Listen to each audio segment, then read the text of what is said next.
Are there really easy steps to make a lot of money every month and profit from your online store? We know that it's a clickbait title, but we're completely serious.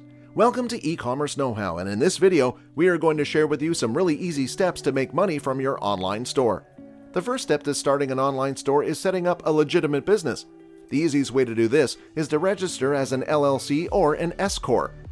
The rules may vary slightly from region to region, but generally these are very easy to set up.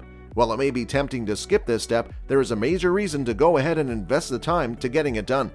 If you are selling products online, you don't want to be liable for a malfunction or defect.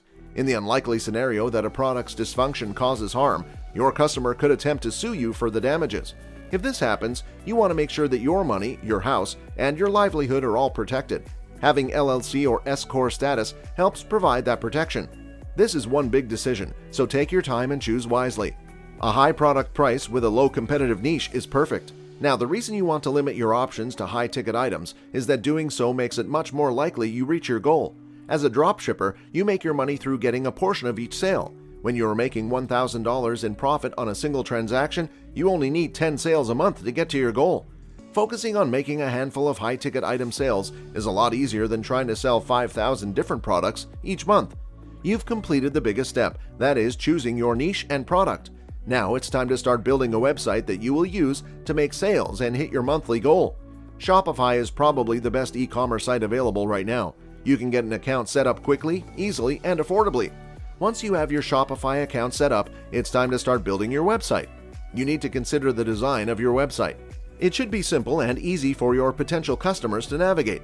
Other aspects like product descriptions, licenses, your terms and conditions, and policies need to be clear so that there isn't any confusion in case of a dispute with your customer.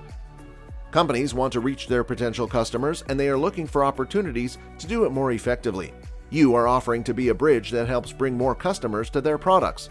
If you find a product that looks good and fits your niche, all you have to do is a simple Google search to find the supplier's contact info.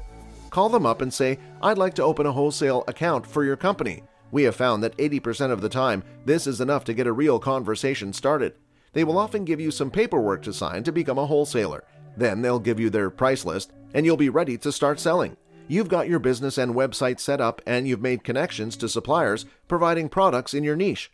Now it's time to get traffic to your site so that you can start converting visitors into customers. There are a lot of options out there for driving traffic, but we prefer using Google Ads over those flashier platforms like Facebook. Why? Because it's easier to get targeted ads aimed directly at the people who are looking to buy the products you've just acquired. If someone is looking to buy a high-end product, they'll usually be researching it on Google, not Facebook. Google Ads also have the benefit of being easy to use. All you have to do is follow the rules of Google to target the proper demographic and keyword searches. It's a lot easier than you think. Once you have these ads running, you will get traffic to your site. Once you have people on your site, some of them will make a purchase. Remember, if you are selling high-ticket items, you only need a handful of sales each month to meet your goal. So there you have it, 5 easy steps to get started with your online store. And with that being said, it's time to end our video. So when are you getting started with your e-commerce business? Let us know in the comments. Like this video and subscribe to the channel for more amazing videos like this. We'll see you in the next video.